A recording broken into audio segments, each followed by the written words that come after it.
LifeLock, how can I help? The IRS said I filed my return, but I haven't. 1 in 4 tax-paying Americans has paid the price of identity fraud. What do I do? My refund, though. I'm freaking out. Don't worry, I can fix this. LifeLock fixes identity theft guaranteed and gets your money back with up to $3 million in coverage. I'm so relieved. No problem. I'll be with you every step of the way. 1 in 4 was a fraud-paying American. Not anymore. Save up to 40% your first year. Visit LifeLock.com/podcast. Terms apply. Are you a lifelong fan of General Hospital? Are you a new fan who wants to know more about the history of the show? Do you enjoy talking about the show with others? Do you find yourself yelling at the TV? Is your self-care an hour a day in Port Charles? If so, we invite you to join hosts Amanda Kimmel and Shannon Coach at the place where all the hidden conversations take place and secrets are revealed. Meet us at Pier 54, a General Hospital fan podcast. Hello. Hi. Welcome to the Port Charles 411. Today we are on part 3 of the quote, quick Mother's Day 411 that Amanda had chosen that I made longer. No surprise there. Well, but it's Lila, and we love Lila. And we say this every week. I know. I appreciate all of your detail. I just think it's funny because that week you were like, what's something short and sweet? And I was like, here is a short and sweet write-up about Lila, and it's Mother's Day, and this is perfect. And you were like, yes, it is, but I can't not deep dive into this. So she deserves this. And I just think, I mean, I said it, the first week? It was the second week. It was last week that I shared that it had been 20 years since her passing the day before our first episode. So, I mean, this is just what we're meant to be talking about right now. So this is it. Exactly. Okay. So we get started. Today we're only doing 1990 and 91, which I was surprised had enough to, it's not going to be like a super long one, but it's enough. So in 1990, we basically left off at the end of 89 where she was talking to Ghost Edward a lot. Mm-hmm. And that's kind of where we pick up again in early 1990. She is continuing to talk to Ghost Edward, and it was actually still David Lewis's voice, but the quote character had been killed off of the show, but they still used his voice. So I hope that they had him come in and record lines, and he still got paid. Right. But then it was in February. So this is kind of the same thing where there's some side stories that she's like heavily involved in that through her, there is an impactful thing that happens. So I feel like it made sense to address. In February of 1990, Lila suggests that Decker be hired as a mechanic for the estate, but he turns her down. However, and we're using Curly Q Girl again, and a little bit of General Hospital fandom. So in February of 1990, Lila suggests Decker be hired as a mechanic for the estate, but he turns her down. However, he does agree to look at one of the old sports cars at the Q's. Lila tells the Q's about hiring Decker to fix an old Ferrari that she wants to give Ned. And I'm assuming that means it was one of Edward's old cars that she's having fixed up to give to Ned. Mm-hmm. Although I don't see Ghost Edward telling her to do that. No. And I feel like given what we've at least heard so far, she didn't make decisions about Edward's things without hearing from Edward. Right. But then on February 21st, Lila is admitted to General Hospital after taking a fall at the mansion. The mansion was undergoing renovations at the time. Tracy blames Monica for the fall. Harrison thinks that Lila may need surgery. The Quartermaines rally around her hospital bed, and even Ghost Edward pays her a visit. Steve tells Lila the truth about her condition, and she has to decide whether to have surgery or be in a wheelchair. Tracy and Scott have a heart-to-heart about Lila. Lila's having a hard time deciding about having surgery. Monica is upset because Harrison has scheduled the surgery for Lila, even though she hasn't made up her time, which, as you and I both know, recently, right now, I'm in 100% support of Harrison because you need to get on that wait list. Yes, exactly. Because you never know how long it's going to take. It could take 2 months. So then Harrison explains to Alan and Monica about Lila and the surgery list. So I'm assuming that means the wait list. Yes. On February 27th, Lila gets a motorized wheelchair as she has decided against surgery. This is when Lila gets her wheelchair. And we knew that Anna Lee needed a wheelchair. And it turns out that actually came about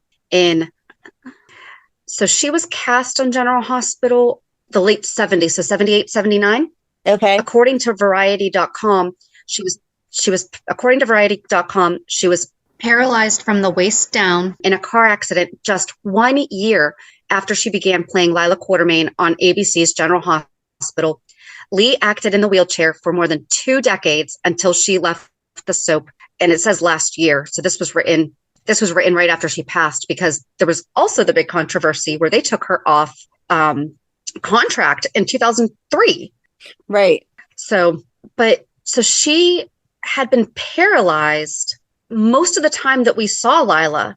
But so she just wasn't using a wheelchair. But like there were so many times that, we see pictures of her standing.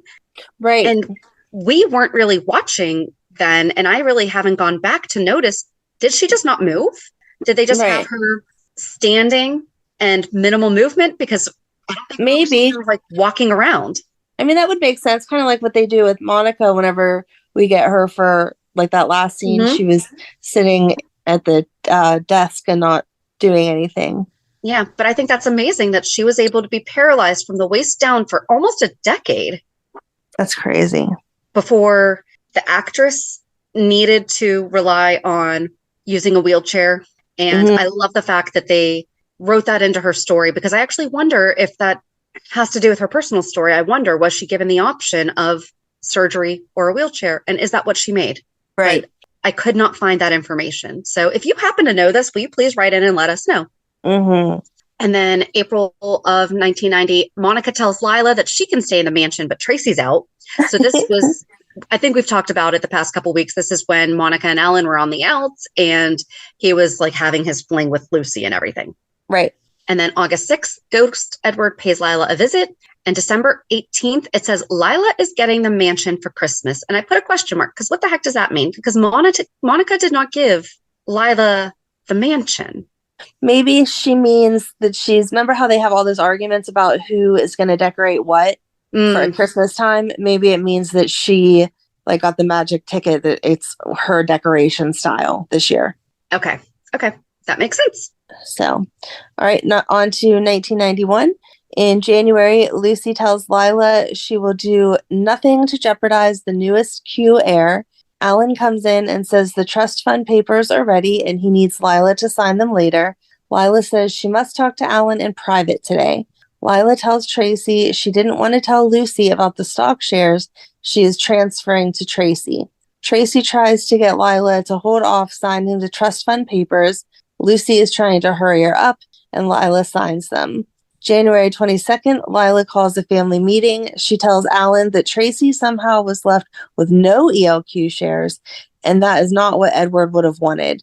She rectified the situation and gave Tracy 30% just like Alan, so they are equal. Tracy looks like the cat who swallowed the canary. Alan is really angry. He tells Tracy to shut up. They fight, and Lila silences them and says her mind is made up. Lila signs the papers to give the stocks to Tracy. And then January 24th, Tracy and Lila show up to visit Lucy. Lila tells Tracy that it is not the right time to be talking about trust funds.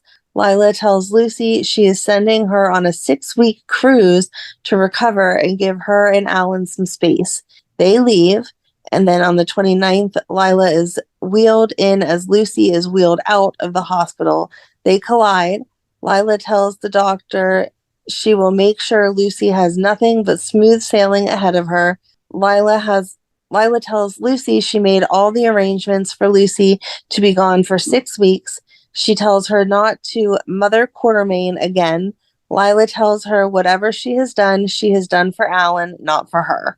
And this Alan is when Lucy was, this is when Lucy had the miscarriage, but yes, she was actually pregnant, because there was also another time, and I think it's coming up, that she was faking the pregnancy. Mm-hmm. Right? So she had an actual miscarriage with Alan, but then... Right. Yeah. Alan and Monica speak to Lila at the hospital. They tell Lila that Alan is up on assault charges.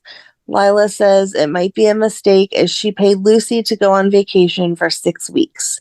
On the 31st, Monica tells Lila that the family is spending way too much and it is critical they cut back.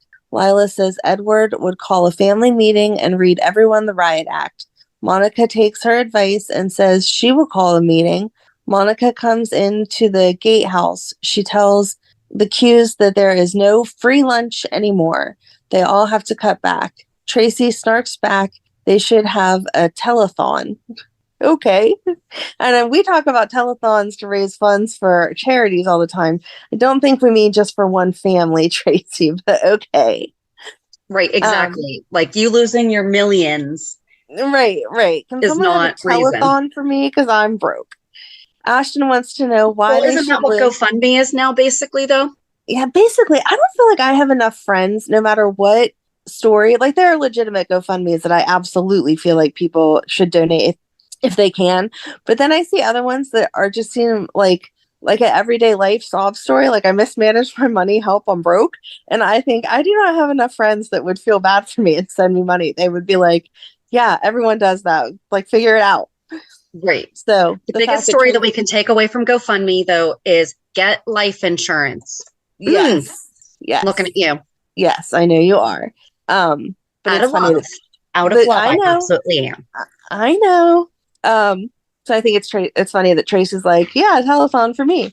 Ashton wants to know why they should live like regular people when they have money. Monica says she is moving back in. Tracy and Ashton have to move back to the gatehouse. They freak out. Ned freaks out. Lila thinks it's a great idea. Monica tells them they all have to contribute a certain amount a month. And Monica tells Tracy she moved her things to the gatehouse. And then in February, the SS Tracy sank. Ned says it's a total loss. Lila tells them. Oh, to stop. Sorry. Okay, I was going to say, what? Lila tells them to stop being silly, and the ELQ has a hefty insurance policy on all of its ships, and that Edward always made sure of that. Ned had a worried look on his face because he dropped the policies to save money. There's another lesson. When you're cutting back spending, do not cancel insurance policies. Nope. Lila tells Tracy and Larry to stop fighting. Tracy asks her what Edward would do. Lila says she will ask him when she goes back to the main house, meaning that she's going to talk to Edward's ghost. And then March 8th through the 14th, Lila calls an ELQ meeting. She tells Ned that he isn't getting anywhere with the ELQ Tracy mess, and she wants to call in an outside financial consultant to help the family figure out their situation. Alan and Monica agree. Tracy is furious and tells them Ned can handle it. Monica insults Ned, and then Tracy and Ned walk out. Ned and Tracy are summoned to a meeting by Alan, Monica, and Lila.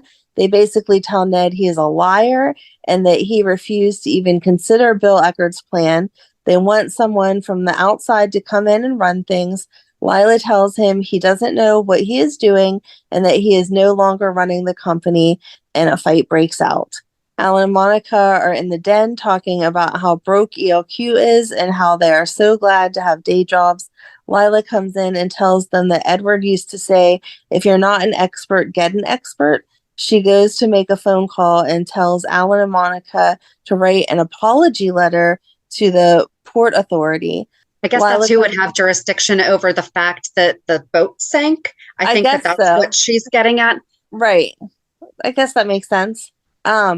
Lila comes in with Sean Donnelly, and Sean tells them that he has a solution. ELQ should get a loan to raise the ship. Alan tells him he knows the smell of a rat and that Sean will be waiting to take over when ELQ can't make payments.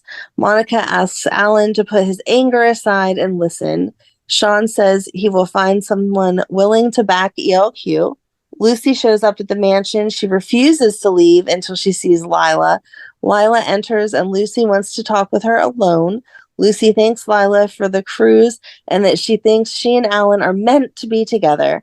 Lila tells her to go ask Scotty for advice. March 20th, Paul was currently running the company and had ordered a stay of execution for the salvaging of the ship. Lila leads an ELQ vote and Paul's deal passes unanimously. Lila congratulates him and tells him he reminds her of Edward. Ugh, no. The next day, Paul is having a meeting with the Qs. He tells them they have to liquidate some assets and cut back far and deep. The Qs are not happy, especially Tracy. Lila thinks like the Lila. Oh, thanks. things like this. Like this have never happened when Edward was alive. Lila refuses to sell the undeveloped land on the waterfront as it was the first property Edward bought. Aw. She is planning on making a memorial park on that land. She tells the rest of the Qs to back her up on this. They all agree. Paul says selling the plant is a start. And then this is where, like, this is in between, like, the Asian quarter was kind of just ending and the cartel was just starting, but it's almost like this was the bridge over, because this is how Paul wound up bringing Harlan Barrett. His salvage company was the one that was supposed to be raising the SS Tracy. But I didn't realize how much little things Lila is kind of responsible for, like bringing Sean in to be, even when we discussed Sean. And, right. You know, even when we discussed Sean, when we discussed ELQ, like, I don't think I realized that it was Lila's the one who called Sean, because that's what Edward would do. Edward would call somebody who was an expert. And so I just thought, like, little things like that definitely needed to be, yes, it impacted the whole family, but it's also Lila being sweet and smart and sometimes naive. Right. Trying to be respectful of all of Edward's wishes. It was very sweet. Exactly. And then in April, Ned, Tracy, and Lila meet with Paul, and this is Paul Hornsby. Paul tells them that ELQ is in dire financial crisis and that they need to sell the cannery. They need to talk to Alan and Monica first. Paul says that they will vote on it at the board meeting the next day. The Qs have their board meeting and decide not to sell the cannery to Harlan. Ned and Tracy side with Paul, but Alan, Monica, and Lila don't agree. The Quartermaines are back to discussing the stock sale. Alan says that he would rather sell Tracy than his stock, and a fight breaks out, and Paul leaves. Lila assures him that she won't let the family leave the room until they make a decision. And the Quartermaines continue to argue, and they get a phone call that the cannery is on fire. Suspicious. The Qs all return home after being out all night with the cannery fire. They tell Lila that it isn't all lost, but a big part is ruined. The Qs then find out that Ned let that insurance policy go as well. They are furious until Paul walks in and announces that when he was instated as the head of ELQ, that he reinstated that insurance policy and they are fully insured. Woohoo! So, of course, he is now the big hero. Monica and Lila thank him for all of his help, and they think that someone is out to get them. Monica tells Paul that she wants him to hire Sean Donnelly to investigate. And I believe this is when Monica and Sean were close. No. And in between basically April and May, so like that was kind of the middle of April, because then the next section that talks about Lila is the middle of May. In between then is when that earthquake happened. So there was just like a lot of random stuff going on with, it looked like just about everyone. Okay. So in the middle of May, Lila arrived at the hospital for a physical. Ned and Tracy are with her. She asks Monica if she has her regular doctor and feels that the whole thing is unnecessary. If you know Lila, like, you're saying these lines in your head, you know, in her voice. Yes. Monica tells them that she will outlive them all. Paul walks in and says that Harlan Barrett wants to meet with them and make another offer on the cannery. Alan walks up and says he thought they weren't going to sell it. The Qs have their board meeting. Everyone agrees that Harlan's offer to buy the cannery. Everyone agrees to Harlan's offer to buy the cannery except for Lila. She is very upset over it. Paul says that they still need to make the stock go public. The Qs have their board meeting and vote about going public. Alan, Ned, and Lila refuse. Paul tells them that they will be filing Chapter 11 soon. Finally, Alan changes his vote, and they have the majority that they need to go public. So it doesn't say where Tracy voted. Then on May 20th, they're in the living room. May 20th through the 24th, the Quartermaines were signing over the papers for the cannery, and Lila was just very, very upset over it. Because, I mean, I feel like she's probably looking at that as that's one more thing of Edward's that's gone. Right. Then on the 28th, Tracy asks Lila if she will ask Edward about Harlan Barrett for her. She senses there is something not on the up and up with him. And I believe at this time is when Harlan was trying to get with Tracy prior to Paul, because didn't Harlan not succeed? And then that's why they put Paul on him. Yep. They put Paul after Tracy. So Lila agrees. She tells Tracy to leave the room. Edward tells her he is repelling, conniving, double-crossing, flim-flam artist. Tracy thanks Lila for asking and thanks Edward. Edward answers her back and she actually hears him. And then the next few weeks were just going on more and more about like the cannery, ELQ, the stock mess, how Ned messed up, blah, blah, blah, blah, blah, blah. Got it. And then in June, Monica and Lila are checking the mail. Monica gets a wedding invitation to Anna and Robert's wedding. Aww. Lila finds out the wedding is in a park. Lila suggests they get married at the Q Mansion. Lila is talking to Edward's pitcher, and he suggests the wedding should be held in the Quartermaine Shakespearean Garden. Monica shows up at the Port Charles Hotel. She tells Anna and Robert they want them to have the wedding at the Q's, and they accept. Can you imagine just somebody being like, you know what, don't get married out in that garden. Come to my mansion here. It's okay. You can just get married here. Right. I would love it. Thanks. July 11th, Lila wants to talk to Edward. She clears the room. Edward asks her if she bought the stock under an assumed name like he told her to. She asks Edward what he thinks of Tracy and Paul. He starts to answer, and then they get interrupted by Bill.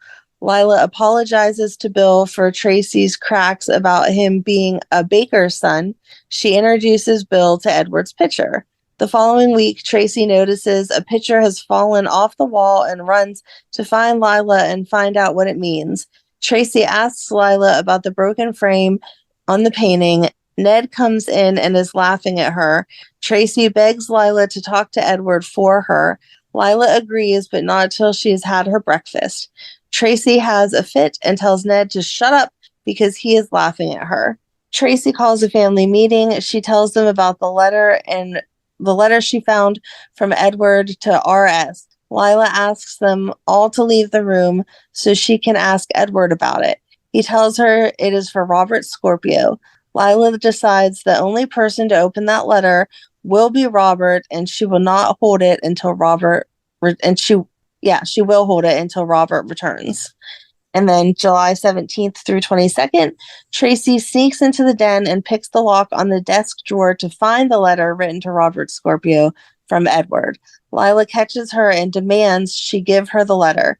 Lila tells her that Robert will be arriving home today, and she sent Jennings to get him to bring him to the house. Robert shows up at the Q's. They give him the letter. He wants to take it with him. The family all protests except Lila. They are busy yelling at each other while Tracy sneaks out of the room and hounds Robert until he agrees for her to meet him at his office. And then July 30th through August 6th, Robert calls Lila and wants to come over to discuss some things with her.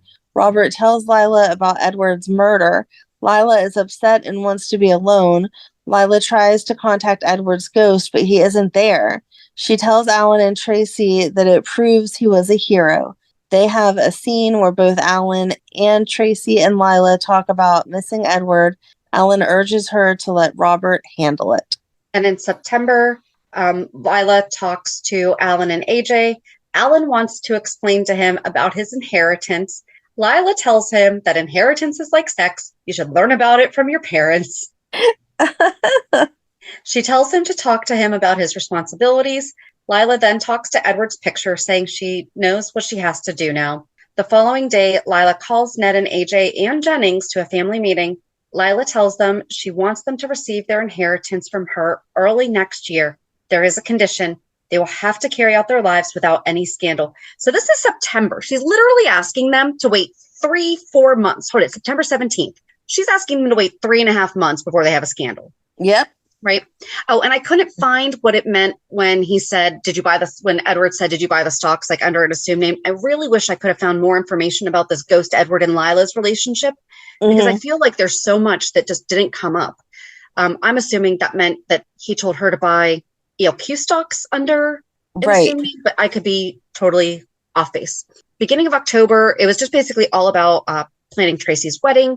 Lila tells Edward's photo that Tracy is so unhappy that Edward wasn't going to be there for the wedding. He tells Lila that Alan has to stand in for him. He tells Lila that Alan should sing at the wedding. Then in November, Lila talks to Edward's photo about AJ and the predicament that he's in. He has broken the requirement of avoiding scandal. So she tells AJ that she is cutting off his inheritance. AJ begs for another chance, and Lila says no. And that has to do with that Nancy lady's murder that was at the factory, right? Okay. Yep. And that was all part of the cartel storyline. Right. November 20th, Anna goes to the hospital to meet with Alan, Monica, and Ned. She tells them that she is reinvestigating the crash of Edward. She thinks the man that wrote the letter might be responsible for the crash and that Edward might have been murdered. Monica and Alan discuss what Anna might find out. Ned arrives and he still hasn't any news, and they don't want Lila to find anything else. So, like, they don't want her to know that Edward might have been murdered, not just like his plane went down. Right. This line makes me so mad because I didn't know that he brought her into this. November 26th, Faison says that it's going to be a sad day for Lila. She lost her husband and now she's going to lose her only daughter. How dare he? Yep. I was seriously so mad when I read that. I'm like, why are you bringing Lila into this? You could bring everybody else in. Leave Lila alone. Did you yell at your husband? Hey, this is not right. Right? Like, nope, you can no longer like him because he was happy that he was making Lila upset. That's not cool. That's not cool. Everybody loves Lila. No. Then December 3rd, Lila was talking to Edward's portrait, telling him how much she meets him here. Then Edward walked in. He thinks she has gone bonkers talking to his picture. Lila is shocked but happy, and they have a sweet kiss. On December 5th, Ned walks in and asks AJ why Lila summoned them into a meeting.